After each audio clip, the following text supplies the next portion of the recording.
Well, welcome back to Mostly Hairless Apes. I was hoping to do another suggestion from the Bible, which I thought of summarizing as do good. I've been trying to figure out how do you get ethics out of science. And when you decide that consciousness is what's driving artificial selection, which is the model I'm working on here, we've got the problem of what is good. From using evolutionary studies to look at human civilization, you would have to say that at the very least, religion is good in the sense of a social adaptation. Look back at thousands of years of history, and most civilizations, in terms of what they defined as good, had been linked into a deity. Now, we have had thousands of deities, but the big monotheisms arose, starting with Christianity and Judaism, the Abrahamic religions, if you will, Judaism to Christianity to Islam, all say that there's one God. And that's, I think, was a huge evolutionary adaptation relative to civilization.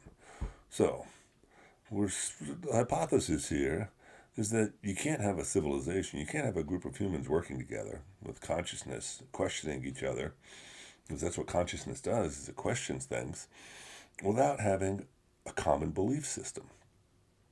Because you all have to be able to say, okay, I'm good enough with that. Because at some point you have to be able to stop arguing. And you don't argue about knowledge. People don't argue about what we know. Common sense, as it were. Peer-reviewed publications in the scientific literature. But when you talk about doing good, in science, that equates to truth. But in religion, it equates to belief. And there's the fundamental divide in society.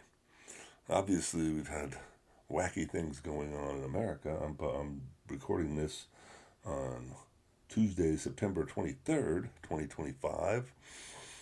And I realize there's been all this hullabaloo about Charlie Kirk. Charlie Kirk, another fellow human trying to do good. That's all any of us are trying to do. I mean, even when you think about it, what some people would describe as evil, what other people describe as good. It's no different than being at war and saying, oh, these are our soldiers versus those terrorists over there, those revolutionaries. Well, we were the revolutionaries 200 plus years ago, 250 years ago. And the British were the good guys, according to them. Everybody's got a relative perspective here. That's the beauty of consciousness and belief. So we've all got to believe in something because you have to fill in your ignorance. No one has absolute knowledge. And so we substitute a belief system for that. Most belief systems end up being religions. But I want to make the case that science is the best belief system because it minimizes belief. Science starts from the assumption that you have to prove things and get evidence and data from observations and experiments. And then you have to come up with an explanation, a hypothesis to try to explain it. And when we hit on a good hypothesis that keeps getting verified, we say, hey, I think this works this way. And as weird as it is, gravity was described for hundreds of years by Newton's equations as an attraction between matter. And Einstein came up with this weird definition that says, no, matter bends space-time. And that's why things collide and fall into each other, because matter bends space-time. But we won't get into that physics. It obviously gets down to this belief of what's the best explanation, what gives you the best math, what gives you the best predictability, because that's the issue. When you have knowledge, you can minimize the variables. And even if you don't have complete knowledge, if you don't have absolutely true information, that you can take a good guess if you know how things work. If you see similar patterns in a process. That's maximizing probabilities in your favor. That's going to be the next strategy we're going to use. But for right now, just doing good becomes the real challenge. Doing good means I have to have a definition of good. And that's why religions have been so popular, I think. Religions have been so good for defining, hey, here's a really great thing for all of us believers. For everybody who accepts deity X or deity Y, we can say, they have told us that this is a good thing. And if you look at the monotheisms, the whole Judaic, Christianity, Islamic axis, and you go down to the core principles, they tell you to be nice to each other, to take care of each other. And it always revolves around accepting God first, though. You have to honor the God. That's the whole point. You have to have belief and trust in something. Because you can't trust your fellow humans. That's the bottom line. We're sinners. We're evil. Depending on which interpretation you get through which religion. But if you come at it from science, and all science says is we're evolving social primates. We are members of the species Homo sapiens, all 8 billion plus of us. And that's where we can move actually to a global society. That's the beautiful thing. Because when you have different belief systems, ultimately you end up asking some questions that can't get answered. Because by definition, belief is only what's going on in your head. And it's really hard to match up your head with somebody else's. That's why marriages are so tricky. Just having one partner trying to get on the same page. Ask anybody who's been married, and they'll tell you that could be a challenge. Much less trying to get 8 billion people on the same page. But people have gotten billions of people on the same page to call themselves Christians or Muslims or Jews or Buddhists or Hinduists. And all of these different things, all of those different adaptations allow those people to do good in their own way.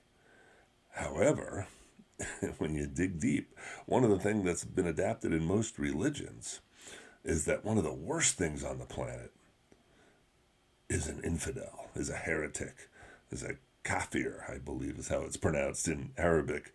The heretic, the infidel, the non-believer. Because that's the guy or the gal who pulls back the curtain and says, oh, there's the wizard. Because if you pull back the curtain of religion, there's nothing there. Ultimately, it's a game of shadows. Because nobody can prove that a God exists, much less any specific God. I don't think nobody can prove that any of them exist. We can show that there are unexplainable things out there. Sure, I could do that with science. We don't know what dark matter is or dark energy. We can't quite explain all the things that go on in the universe and down below the level of atoms. But we have these really good explanations that we call theories. And theories are basically the scientific belief system. We have a theory of evolution. We have a theory of cell biology. We have the cell theory. We have electromagnetism theory. We have the theory of gravity. And all of those things describe truths as far as science can tell. And that's the real trick here. If you don't accept science, if you don't accept reality, if you don't accept that your consciousness can actually perceive some aspects of the world in their true form, and that we can do this thing we call science, and we can verify, we can do repeatable experiments, and we can measure things. And when we measure things, if stuff doesn't fit, we throw it out. It's got to match the pattern. It's got to be explainable. If we then, where does that go? Where does that leave us?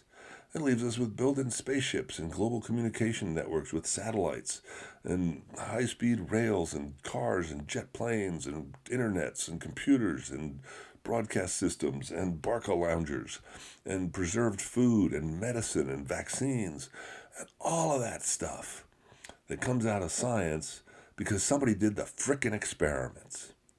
They didn't just make it up.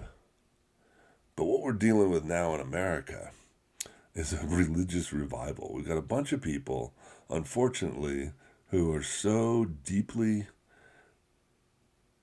embedded in a belief system that says there's got to be magic. There's got to be some magical deity out there taking care of things. And if I just pray to him hard enough And if I'm good enough, according to whatever rules have filtered down through the ages and have been interpreted and reinterpreted and reinterpreted and misinterpreted and altered and mutated and evolved into whatever you think is good, that's why you can go out and do certain things. That's why you think it's okay in some situations, somebody does, to go out and kill people. And that's because we we all need a belief system. Doing good ultimately depends on what you believe. Because when you get down to a really hard question, you have to resort to the fundamental answers that you've got. And when you've got knowledge, I have knowledge about biology. I have knowledge that this is how living systems work. And I can tell you there's lots of ways to kill somebody. There's lots of ways to stop living systems from working. And we've mastered that. We've got that down. We've been able to blow people up and shoot people and kill people for ages. We've been spending a lot of time and energy doing that because we've run into these groups. We haven't accepted a single common truth. That these gods that we have all evolved, that we've evolved into different belief systems, tell us lots of different things. But the ultimate good would be for us to succeed, to stay alive. That's all biology gives us. That's the good that science gives us. Because what science teaches us, if you accept the theory of electromagnetism and the theory of gravity and the cell theory and the theory of evolution as basic explanations for how the world works, which gives us all of the amazing technology that we have, and all the medical science we have, that we can fix so many things now, is because we follow these rules that we've come up with about theories, about how the universe works. And if we're right, they lead us to better answers. They lead us to uncovering more information about how life works. And that's the goodness of science. That's where science is good, because science doesn't put up with bullshit.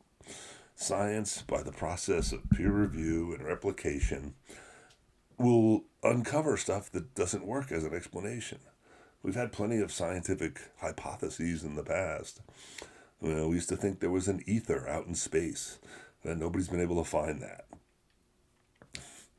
And so when a theory gets disproven, when evidence shows up to say, hey, there's nothing there, there's nothing we can detect, we don't know what that is. We can't explain it, but we know it's not this. And bottom line is, nobody can give us any good evidence.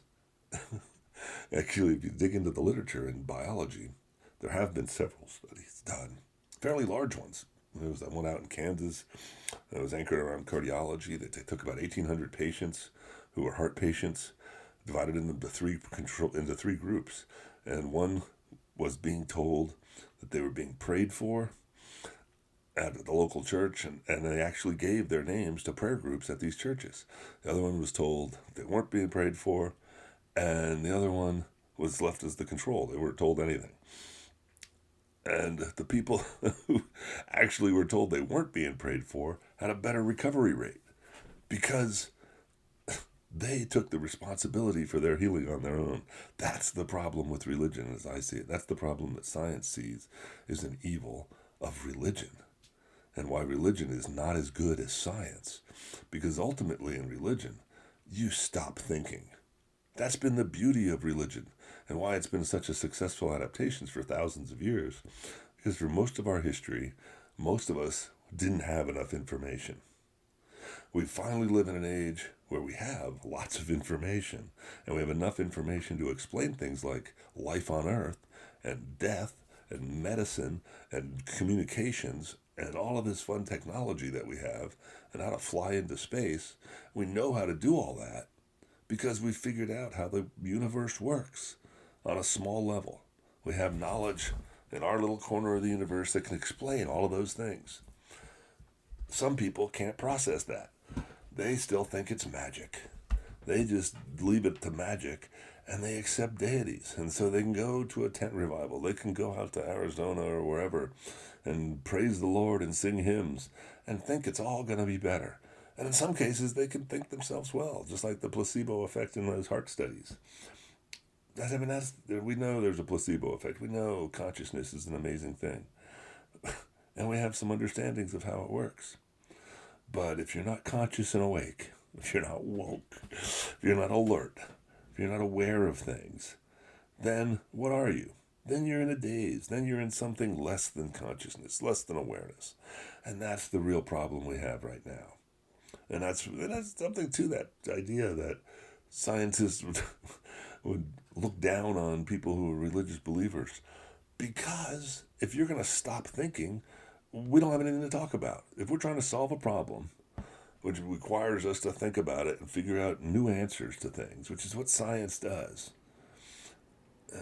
Artists do it on the emotional side. Artists do it by capturing ideas, information that encompasses more complex issues like emotions and parts of consciousness that we don't understand yet. That's what's beautiful about the arts. The sciences get down to the nitty gritty, and they reduce it down to fundamental details. So science is trying to look at reality from the top down, from the bottom up of consciousness. How do we build bodies, and how does consciousness arise when it shows up in a 1-year-old human as they start to think about stuff? And artists try to come down from humanity. They say, what's in my consciousness? How do I feel about this? What are the emotional inputs that are coming to me? And what information am I processing? And that's where artists give us their creations. And all of it's trying to figure out humanity. But what does religion give us? Religion just says, stop thinking. Here are the rules that God gave us. This is all you need to do.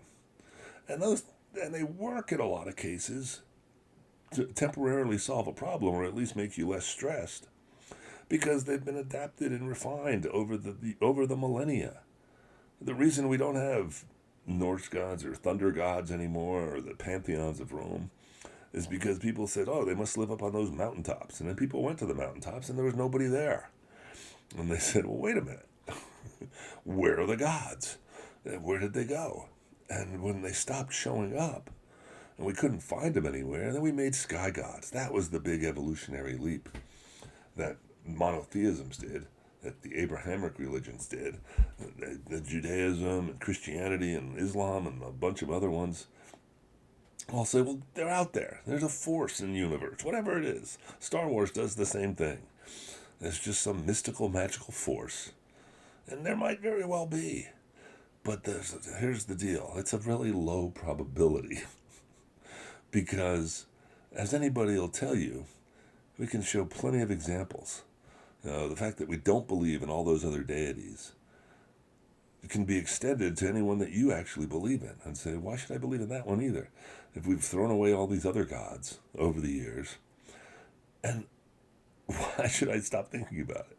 And we've actually, but we've become so cultivated into this. It's part of our civilization. And we have to train our children to do it.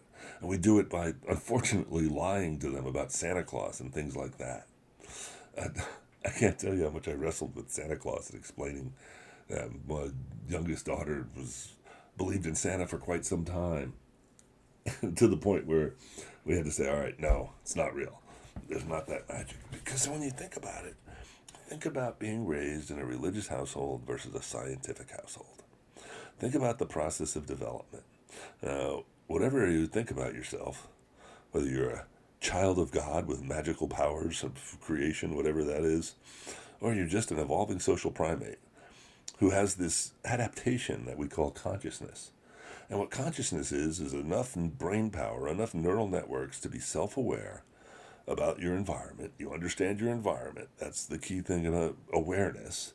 Being woke is being awake, and being alert is really just taking in your environment and saying, what's going on around me? What do I have to consider? Is that a smoke alarm going off? What do I have to worry about? What do I have to not worry about? How much time do I have to think? That's your environment. And how do you do good in your environment? You have to define your good. And if you're a religious believer, your good is whatever the priests, the shaman, the rabbis, the imams, whoever they are, tell you is good, whatever the ancient books. But if you're a scientist, you question things. And you say, I don't know what's good. What's good? I don't like pain. That's a nasty thing. Death seems to be pretty bad. Disease is pretty bad. So let's figure out how to stay healthy. And that's one of the things science has worked on for centuries now. We've been trying to figure out nutrition and medical care and developmental training. And education has come along as a formal practice. That's slowly evolving into a science. We're trying to figure out how brains work. And what we've realized is that brains aren't conscious. There's very little evidence that says infants, they're responding to things. Sure, they respond to sounds. They have functional ears. If they can hear, they can feel things. We have lots of sensory neurons in our bodies that interpret the environment for us. And some of us do it differently, which is why some of us might see colors around things that other people don't see. Some people might see auras because not everybody's vision's the same. Just like there's blind people, there are people with a little extended vision at the other end of the spectrum who can see maybe a few extra colors.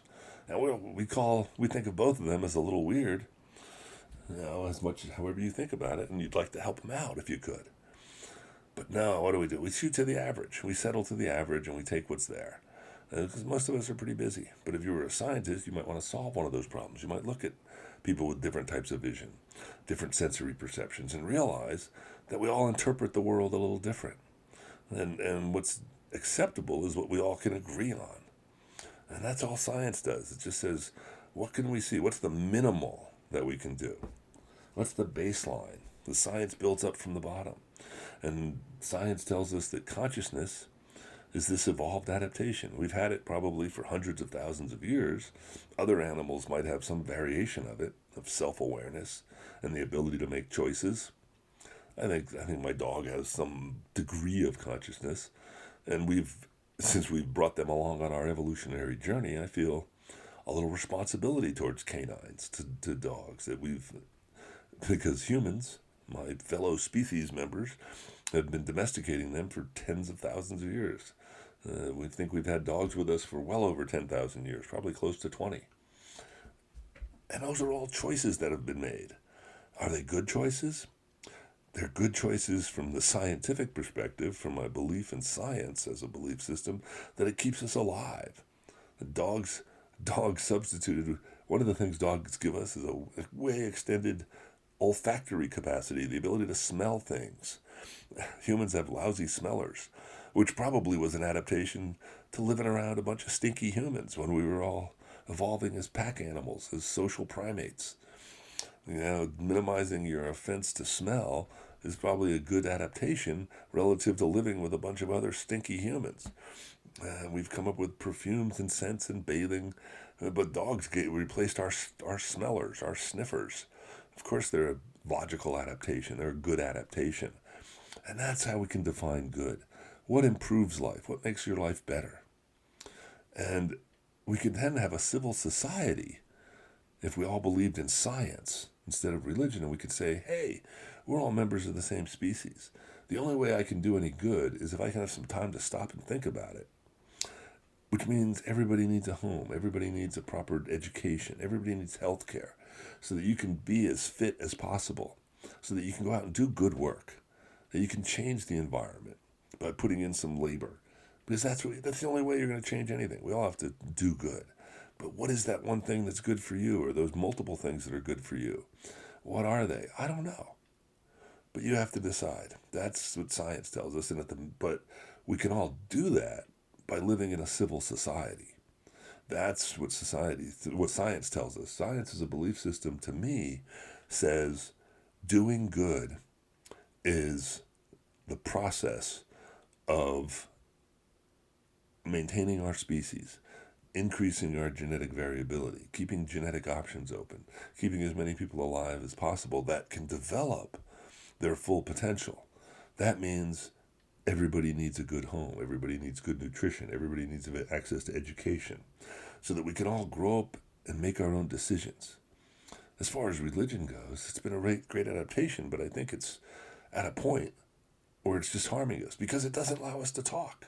You can't talk to people. Try to talk to a religious zealot is amazingly frustrating because they've been programmed to deny anything that challenges their belief. Now, any good preacher nowadays tells you, oh, you have to believe. You can't listen to those heathens out there. They're telling you that this isn't real. But it is. I know it is. The only thing I know that's real is what I can see, what I can touch, what I can feel. Based on evidence from historical relationships. I'm pretty sure my wife loves me, and I'll accept that as knowledge because she's stuck it out for 42 years with me. So she must love me to some extent. But love is an emotion, love's an internal state. I love her, and it may be the exact same thing that she says that loves me, but the point is, we'll never know. Science has yet to get into anybody's brain. We can look at electrical patterns, we can measure hormone levels, and we can correlate things, but we haven't figured out those emotions yet. But emotions are just that. They're biological input to our minds, and they combine with whatever we know as knowledge that we've learned from experience and education. And we put those together to make decisions to do good. But what have we been taught? Well, a lot of us have been taught from day one there's some magical deity out there. Oh, there's one called Santa Claus, there's one called the Easter Bunny, and there's one called Jesus or Allah or Buddha or whoever. And because we've built our brains with that developmental pattern, with that information that just says, oh yeah, there's stuff that's out there that's magic that can alter your life, then we believe in voodoo, we believe in all sorts of curses and things like that, and not appreciating that there's limits to things. There's limits to how much people can affect each other.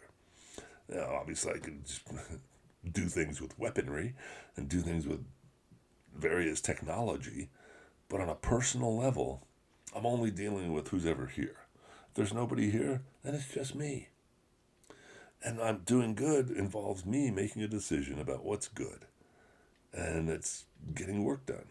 Getting things like putting out this podcast, which apparently nobody listens to, but I'm okay with that. Because this is me venting. This is me getting my brain on straight. As I'm a retired teacher, but I do have acquired enough information, I think, to have this hypothesis that civilization is based on people sharing a belief. And if we don't share a belief in reality, then we're doomed. We're going to have so much trouble because ultimately, if you accept bullshit, which is ultimately what religion, because if there's no God out there, then all science says is there probably isn't, because there's no evidence that there is. There's no evidence. I don't care what you say. People can pull up all the books they want, but there's no evidence. There's no good evidence that any magical deities exist, that anybody can change the laws of physics and chemistry. Now, as far as biology goes, we're still working on that. Whatever the placebo effect is, or the nocebo effect too, when you have positive and negative psychological effects, that's an area for exploration. Whatever magic works in consciousness, whatever we don't understand about consciousness that can influence the rest of our body, that's something that needs work. And whether you get there through Zen meditation or some prayer-like attitude or some scientific investigations or yoga or whatever, all of it allows us to get our brains on straight. And all you can think about, though, is what we should think about is how do we keep humanity alive? How do we preserve the species? How do we make the species better?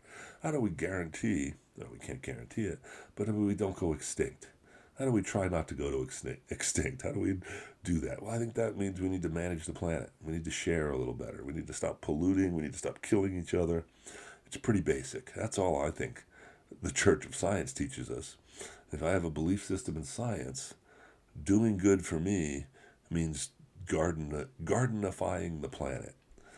Stopping with that. And the first step is actually getting rid of the billionaires. We'll talk about that in the next episode. But that's going to be doing good for me. Staying alive, keeping as many people and other species alive as I can, letting the natural world go about. And we should be observing it and figuring it out and trying to understand what the rules are about reality instead of wasting our time worrying about mystical things that we can't prove that even exist. Hopefully you stay dry on this rainy Tuesday here in Georgia, and I'm signing off.